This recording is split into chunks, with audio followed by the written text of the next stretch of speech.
E aí, pessoal do YouTube, beleza? Estamos aqui com mais um vídeo, né? Hoje eu vou falar um pouco de C Sharp, né, e .NET ali. Eu vou falar de uns conceitos importantes, muitos teóricos, mas também tem uma partezinha prática, vai ter código aqui que você vai ver, vai ter um código fazendo umas coisas estranhas, eu vou explicar depois. Não vou ficar nessa de fazer coisa do zero, não, e dar console write line, que para mim não faz muito sentido. Vou explicar uns conceitos importantes, algumas coisas bem abstratas assim que tem que saber se você estiver começando a mexer com essa linguagem. Falar um pouco de orientação a objeto também, que é basicamente tudo, né? Dessas linguagens mais bem estruturadas. Eu vou começar com algo bem simples, né? Isso aqui provavelmente, se você já está nesse meio, isso já deve estar um pouco na sua cabeça. Mas aqui eu acho importante a gente deixar claro essa diferença, principalmente porque a gente vai falar depois de classe e struct, né? Muitas vezes a gente pergunta qual a diferença entre classe e struct, né? A principal, talvez não esteja muito na ponta da língua, né? Existem tipos, né? E uma linguagem tipada como C, como as linguagens derivadas de C, como TypeScript, podem ter tipos de valor ou tipos de referência, né? Tipos de valor são dados diretos, né? Inteiro, double, bool, struct, num. Quando você passa como parâmetro, por exemplo, um tipo de valor, você está passando o valor, né? A cópia do dado, né? E, por outro lado, quando você tem um tipo de referência, como string, array, classe, objeto, já dá para perceber que tem um ponteiro envolvido, né? Armazena um ponteiro para o dado, armazena um endereço, né? E quando você passa um tipo de referência por parâmetro, ele faz uma cópia desse endereço e não do dado. Ou seja, quando você faz alguma modificação, você está afetando o dado original, porque você está modificando o endereço. O mais importante tem que ser dita é que isso é uma das principais coisas que é interessante nessas linguagens derivadas do C, né? Você não consegue retornar dois tipos em uma função, por exemplo, né? E em linguagens menos estruturadas, você fica meio sem o que fazer. Uma linguagem que não trabalha com ponteiros, por exemplo, você fica sem o que fazer. Às vezes você quer retornar dois valores e você tem que retornar, de repente, uma tupla ou fazer alguma gambiarra para que isso dê certo, né? No C e suas derivadas, você pode passar o endereço como parâmetro e você modifica esse endereço e dessa forma você pode retornar o que você quiser, que o valor que você colocou como parâmetro já vai ter sido modificado, né? Então é interessante pensar por esse lado aí. Entender isso é importante, está aqui escrito aqui embaixo, para gerenciar corretamente a memória e evitar comportamentos inesperados. Eu vou falar sobre o gerenciamento de memória, porque o C Sharp ele desaloca a memória que não é usada de maneira automática, com garbage collector, eu vou falar sobre isso futuramente. Diferente do C, né? Que o C, você aloca, você tira, você abre arquivo, você fecha arquivo. Eu gosto, se vocês assistirem alguns outros vídeos meus, eu gosto de repetir alguns termos, alguns assuntos, porque eu acho que o conhecimento a gente constrói assim, né? A gente vê uma vez, vai esquecendo, vê de novo, vai esquecendo um pouco menos, vê de novo, vai esquecendo, aí você vai vendo, vai repetindo, uma hora isso vai ficar intrínseco a você e você vai conseguir lembrar disso, vai virar um conhecimento que você possui e não vai esquecer mais. Então, por isso é importante caderno, pegar caderno, anotar tudo, porque você vai estar sempre voltando nele, voltando, voltando, tirando mais dúvidas, escrevendo mais coisa, até que uma hora você não vai precisar mais consultar o caderno. Enfim, estou falando demais, né? Vamos seguir aqui. Fala um pouco também de modificadores de acesso, tá? Essa print do meio aí é da documentação oficial da Microsoft, e em cima tem uns exemplos de alguns métodos, né? O círculo da direita ele é mais simples, né? Você vê que é um Private Article Info Parse Paper, né, que é de algo que eu estou fazendo que não vem ao caso. Na direita, você vê que a sintaxe é simples, né? Você tem o modificador de acesso, que no caso é o private, o tipo de dado que aquele método vai retornar, e na direita você tem o dado que ela recebe como parâmetro, né? Você vê que o article info é um tipo meu que eu criei, e é isso que ele vai retornar. Na esquerda tem algo um pouco mais complexo, né? Você vê que é um método público, async, né? Quer dizer que ele é assíncrono, e ele está recebendo uma task. O que que é isso, né? Já falo sobre isso. Antes vamos falar sobre o slide em si, que é um modificador de acesso. Ele pode ser público, pode ser protected, internal, private. Aqui tem todos, né, que está dando na documentação oficial. Eu não vou passar por todos eles, mas isso é importante para você organizar o seu código, né? O seu código pode funcionar com os modificadores incorretos ou não tão adequados, mas é legal para você controlar o seu código e para você encapsular, quando a coisa começa a ficar mais complexa, isso é importante para você encapsular o seu código. Se você tem uma classe que tem vários métodos utilitários e um método principal, faz sentido você colocar nos utilitários o modificador private e usá-los num método público. Afinal de contas, o private ele, o acesso é limitado ao tipo recipiente, então ele é limitado àquela classe, né? Então você usa os métodos private dentro da própria classe, e o público você não restringe acesso, né? Aqui ele fala que por exemplo, o interno, o acesso é limitado ao assembly atual. O que que é o assembly atual, né? Só para não passar despercebido, por isso que é meio esquisito, né? Assembly atual. Quando a gente tem um código em C, ele é compilado para uma linguagem intermediária, eu vou falar sobre isso futuramente. Quando você gera o arquivo executável daquele código, o .exe, né? Aquele seria o assembly atual, tá?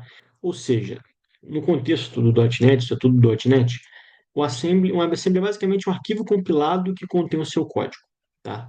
Ou seja, é o resultado que o compilador de C# gera a partir dos seus .cs, né? E quando a documentação diz limitado ao assembly atual, quer dizer que o código só pode ser acessado por outros códigos que estão no mesmo arquivo compilado, tá? Basicamente isso. E aqui a gente tem esse task na esquerda em cima, né? Parece que esse método ele vai retornar uma task de uma lista desse tipo meu, né? Article info. O que que é uma task? Isso é por conta do async que está nessa função. Então, o que que é um método async, né? Quando você chama um método, antes dele seguir para as próximas linhas do código, ele espera essa função terminar e gerar o resultado. Esse resultado esperado, né, ele é a task, né? E a task vai ser a task de algum tipo, que no caso é uma lista de article info, tá? Se você sabe de TypeScript, é o promise do TypeScript, é a mesma coisa, tá? E aqui eu estou explicando isso, né? Task, async, o que que é isso? Então, se você tem um método async, ele precisa retornar uma task, né? Aqui tem o T, task T, né? É quando o método retorna o valor de um tipo de forma assíncrona. Então aqui fica claro. Colocou task, é um retorno assíncrono, né? Como se fosse um tipo assíncrono, só que dentro desse task você coloca o tipo de fato, né? Do objeto em si que vai ser retornado ali, tá?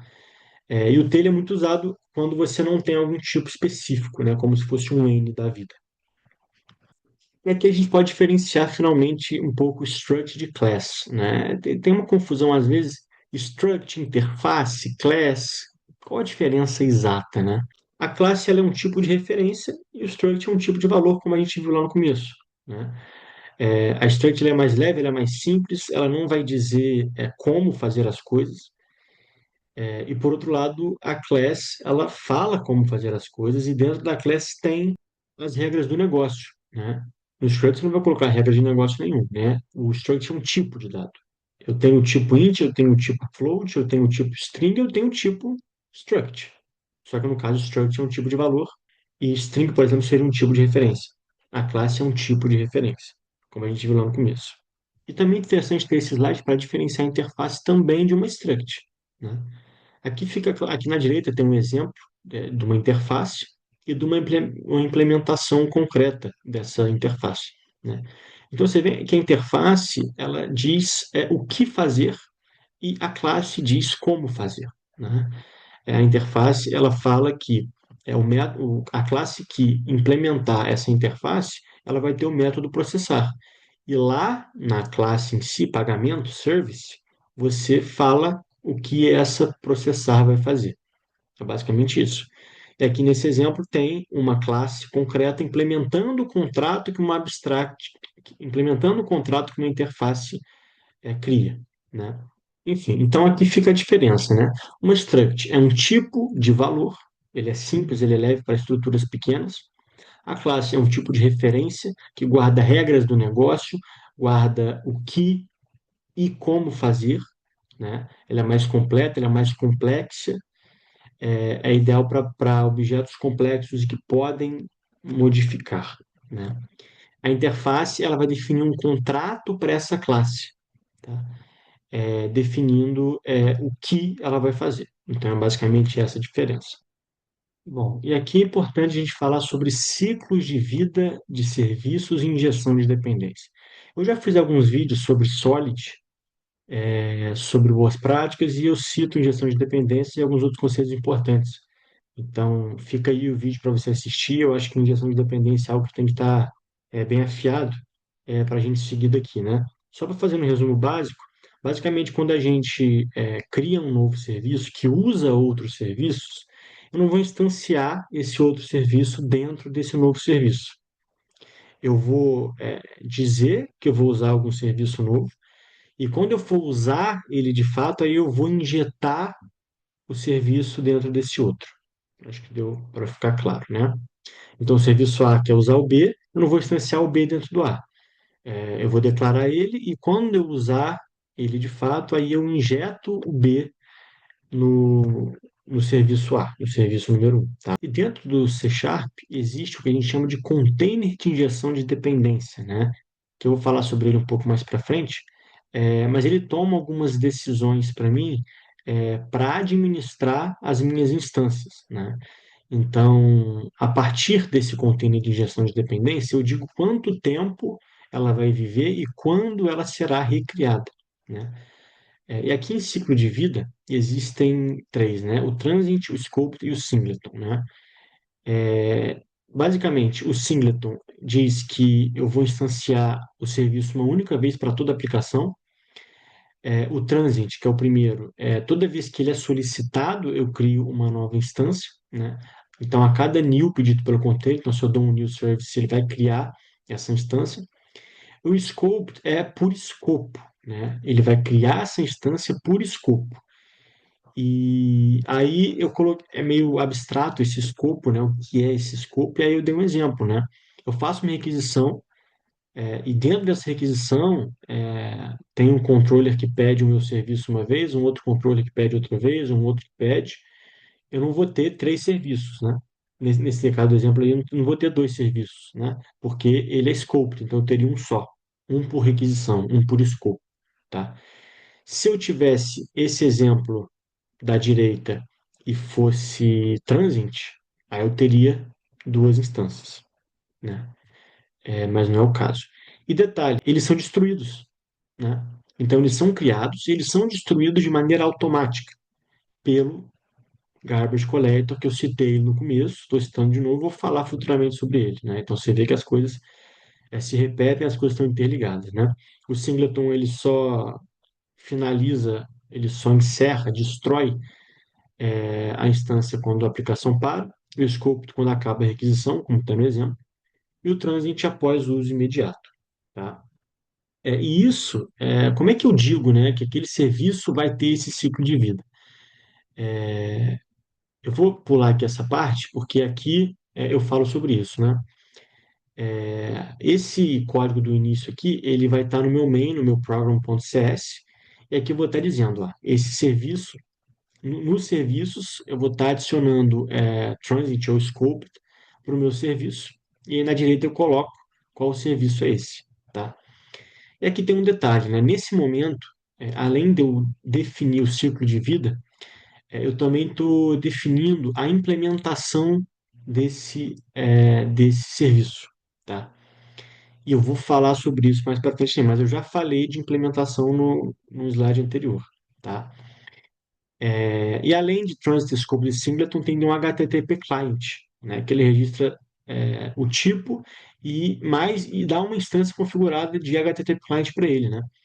Então, aqui embaixo, ó, por exemplo, eu estou dizendo, estou adicionando o HTTP client no meu serviço e eu estou passando para ele é, uma instância configurada desse HTTP client, né? E na esquerda é o uso disso, né? Então, eu tenho no exemplo da esquerda uma classe meu serviço, é o campo privado, só para leitura desse HTTP, e o constructor, né, de que tem o mesmo nome da classe. E nesse constructor, o que que eu estou injetando nesse constructor? Eu estou injetando o parâmetro HTTP client, tá? Que não é criado manualmente, eu vou estar passando para ele no código que está na direita ali, no meu program.cs. E quem cria ou fornece essa instância é o container da injeção de dependência. Então, eu estou no meu program.cs definindo coisas para o container de injeção de dependência saber o que fazer, né? Então, no meu program.cs, eu estou só definindo, ó, HTTP client toma aí essa instância configurada e o meu container vai, com base no ciclo de vida que eu coloquei, ele vai administrar isso, né? E esse container, eu vou falar um pouco sobre ele aqui, né? Você diz container de DI, né, que é Dependency Injection. Eu vou falar um pouco sobre como ele funciona brevemente, mas ele vai gerenciar essas dependências. Então, ele sabe como instanciar cada serviço, controla o ciclo de vida e entrega as dependências corretas no momento certo. Ele que faz isso, né? E como ele faz isso? Primeiro você registra, você passa para ele as configurações, vamos dizer assim, né? Se vai ser transit, se vai ser scope, você coloca a implementação. Você vê que tem, eu já falei sobre isso, né? Eu tenho meu serviço, eu tenho e meu serviço. Então, eu estou passando a implementação para esse serviço, eu vou falar sobre isso depois. Depois tem resolução, né? Quando uma classe precisa, o container age, né? Então, ele lê o construtor, ele descobre quais tipos ela precisa, cria as instâncias de acordo, respeitando o que eu passei para ela, e injeta essas instâncias automaticamente, né? Tem aqui o gerenciamento, então eu acho que já está claro, mas o Transit cria um novo objeto a cada pedido. O scope já é por scope, e o singleton é um para toda a aplicação. E por fim tem o descarte, né? Quando termina, o container chama o dispose, que eu vou falar mais para frente, mas é o garbage collector, que eu já citei várias vezes aqui, tá? Então, olha que legal. Aqui eu estou passando as configurações do meu container ali em Builder Services Add Scope, Add HTTP, dependendo do serviço da direita ali. E eu registro isso em Builder.services. Isso não é o container ainda, tá? É só a lista de registros. E quando eu chamo o build lá embaixo, app igual a builder.build, o runtime constrói o container, né? Que aí sim ele vai resolver as dependências. E eu citei, né? Eu citei implementação. Aqui na direita, em cima na direita, tem ele adicionando, por exemplo, o ciclo de vida singleton e passando para pagamento service a implementação e pagamento service, né? E o que que é essa implementação, né? O que que é essa interface? Você vê que na esquerda aqui, você já viu essa imagem, né? Eu tenho a interface em cima, eu já expliquei o que que é. E embaixo tem a implementação dela, cumprindo o contrato que aquela interface colocou. E quando eu passo isso lá no meu program, que está em azul no canto superior direito, sempre que alguém pedir um e-pagamento service, ele vai entregar a instância única de pagamento service, porque é singleton, né? Então, ouviu e-pagamento service, toma pagamento service. É basicamente isso. Então, você vê que as coisas estão se repetindo, as coisas estão se conectando, as coisas fazem sentido. É importante ter tudo isso na nossa cabeça, tá? Vai ter coisas que eu não vou aprofundar tanto, mas é importante que a gente absorver tudo isso, com calma, entender que as coisas vão se construindo aos poucos. Aqui eu vou aproveitar para falar um pouco sobre o link, né? Essa Language Integrated Query, né? O que que é o link, né? Ele é um recurso do .NET, do C Sharp, para manipular dados de uma maneira mais simples e visualmente mais agradável, né? Então, tem dois exemplos, um na direita e um na esquerda, ali em exemplos, tá? E você vê que é muito simples. Eu tenho a minha lista de números, eu coloco números.where n, onde n resto 2 é igual a zero, tá? Então, você vê que eu tenho order by, eu tenho select, eu tenho realmente a sintaxe do SQL sendo usada no código, né, de maneira declarativa. Então, isso facilita muito a sua vida, deixa tudo muito mais claro, evita o uso de loop, de for, né? Porque você está ali percorrendo diretamente a sua lista, né?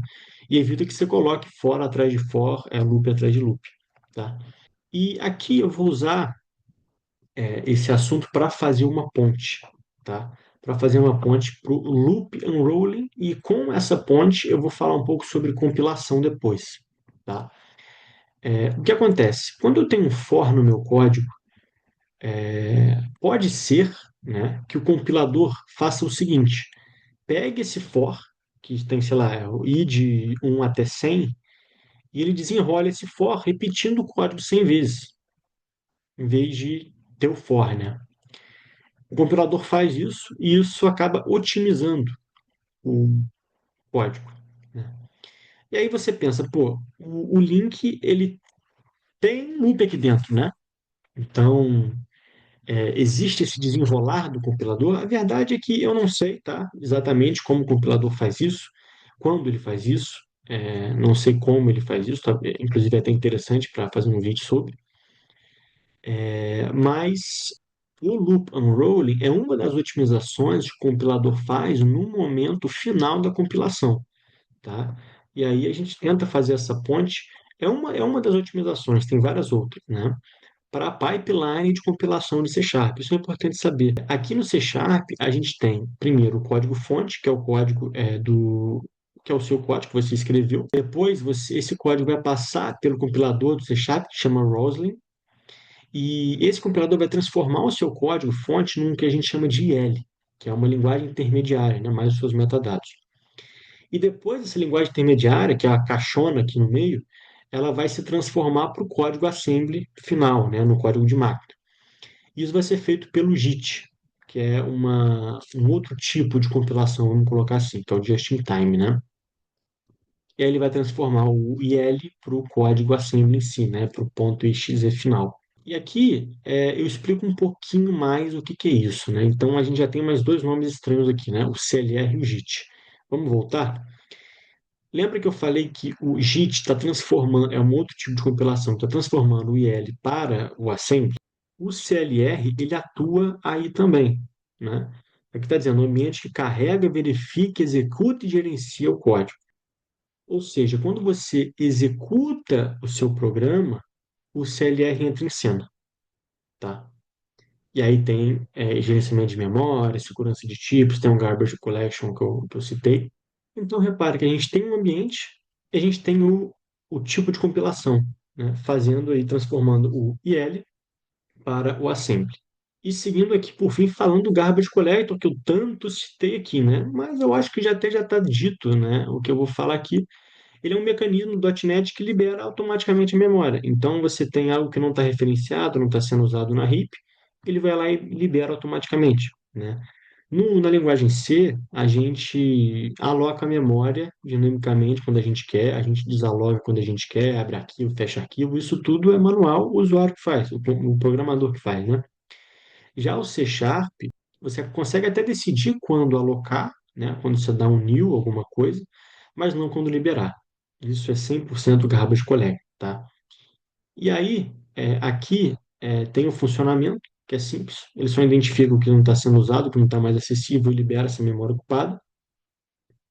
E também tem o gc.collect, que você pode usar manualmente e ele força uma execução imediata desse garbage collect, né? Então você força a execução dele, ele vai lá, mapeia, vê o que está bom, o que está ruim que pode ser desalocado e desaloca. E aqui a gente tem o dispose, né? Aqui atrás eu falei o gc.collect, também tem o dispose, né? Que ele é um método de uma interface e disposable, né? E essa interface ela define um mecanismo para liberar recursos não gerenciados dentro daquela própria classe, tá? Então, recursos não gerenciados incluem conexões com banco, arquivos abertos, buffers de memória. E dentro dessa interface tem um método dispose, como eu disse, e ela libera os recursos explicitamente daquela classe, tá? Que implementa o redisposable. Olha só como é que as coisas estão se repetindo aqui. E aqui tem um exemplo usando essa sintaxe using, né? Quando a gente instancia alguma coisa, algum serviço, alguma classe, um arquivo nesse caso, se você colocar using atrás, ele vai chamar um dispose no final e vai liberar os recursos de maneira explícita, tá? Se você já usou um pouco C Sharp, você vai ver que em cima dos arquivos a gente coloca use em várias coisas, né? Mas é outra coisa, tá?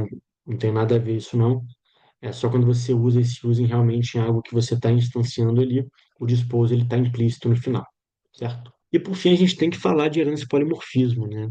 Que é da orientação a objetos. Isso aqui é um pouco mais chato, um pouco mais complexo, mas é importante falar e não dá para programar em C e outras linguagens com orientação a objetos sem saber isso, né? Então vamos tentar passar rápido. Eu acho que eu já fiz um vídeo falando um pouco sobre herança e polimorfismo. Aqui a gente tem a herança, que permite que uma classe herde características de outra. E a gente tem o polimorfismo, que permite que objetos de diferentes classes sejam tratados como objeto de uma classe comum, tá? Abstrato, né? Então a gente vai para exemplo, tá? Antes, só vou falar desses modificadores de método. No começo, lembra que eu falei de modificadores de acesso? A gente tem os modificadores de método virtual, override e abstract, tá? Quando eu coloco que um método é virtual, eu digo que ele pode ser sobrescrito por classes derivadas. Sobrescrito, eu estou implementando o tal do polimorfismo. O override, eu substituo o método virtual ou abstract. E tem o abstract que obriga a sobrescrita em classe derivada. Então, o virtual você pode ou não sobrescrever, e o abstract obriga. Bom, pessoal, para ficar mais claro, eu acho melhor eu dar um exemplo mais estruturado aqui, que é o seguinte, tá? Aqui tem umas explicações, tá? Virtual, override, e aqui tem o uso que tá, bem mais prático, né? Então, veja só. Eu tenho a classe veículo, tá? Esse veículo ele tem a marca, ele tem o ano, são propriedades simples, tá? E aqui eu tenho alguns métodos, tá? O método exibir info, o método calcular IPVA e o método mostrar tipo estático, tá? E aqui eu tenho uma classe derivada, né? O que que é derivar uma classe, né? Eu tenho um carro que deriva da classe veículo. Isso é herança. E aqui nessa classe veículo, tá? Eu tenho as portas, que é simples.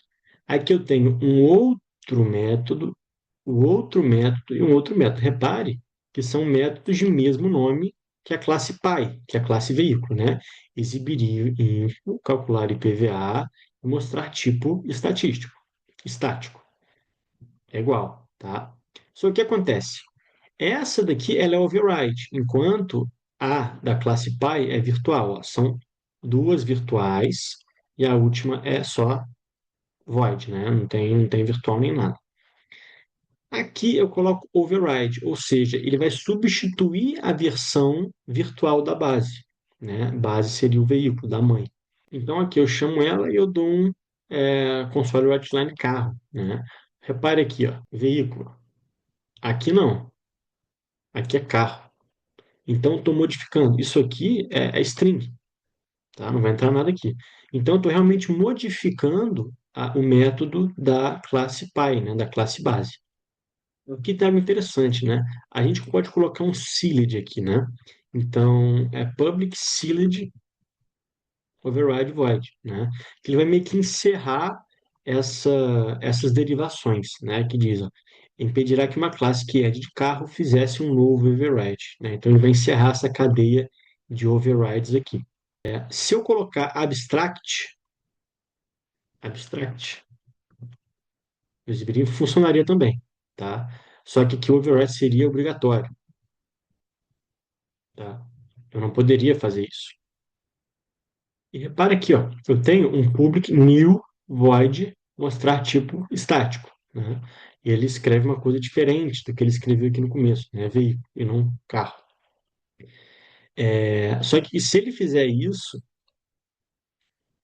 a chamada do método vai para veículo ponto mostrar tipo estático, tá? Mesmo que o objeto seja o carro. Por quê? Porque aqui não é virtual nem abstract. Aqui a gente tem um outro veículo, né, que é caminhão, não é carro, tá? Aqui ele tem a capacidade de toneladas. Aqui ele também tem o exibir info, que lá em cima está virtual, e o calcular IPVA, e o outro ele nem tem, certo? Que não é obrigatório porque não está abstract, beleza? E aqui a gente tem o uso no nosso programa, né? E aqui tem o polimorfismo na prática, né? Então, o que acontece? A gente tem aqui um veículo, um carro, uma moto e um caminhão, tá? Então, você vê que são vários tipos diferentes, só que eles herdam do tipo veículo, tá? E aqui eu tenho uma lista de veículos, aí eu coloco o V1, C1, eu coloco todos aqui, né? Então, parece que, se você olhar bem de perto, a gente tem uma lista com tipos diferentes, né? Só que não, todos herdam de veículo, então tá tudo certo, né? E quando a gente chama esses métodos virtuais, que a gente criou lá em cima no veículo, o .NET ele vai invocar a implementação correta de acordo com o objeto real. Para cada elemento na frota, na minha lista de veículos, sendo que cada um tem o seu tipo, o exibirinfo ele vai de acordo com o tipo, né? Então, o veículo ele vai imprimir o veículo, o carro vai imprimir o carro, a moto vai imprimir a moto e o caminhão vai imprimir o caminhão, né? Cada um tem a sua impressão aqui, né? Então, acho que fica bem claro, né? E a gente consegue, vou dar um Ctrl V aqui, definir uma frase curta, o tal do polimorfismo. Olha só que legal. Polimorfismo é a capacidade de um mesmo método, chamado a partir de uma referência de tipo base, que é o nosso veículo, executar comportamentos diferentes, dependendo do tipo real do objeto em tempo de execução. Então, aqui tem um exemplo perfeito. Né? Em tempo de execução, cada um vai exibir o que o seu objeto real disse para exibir. Né?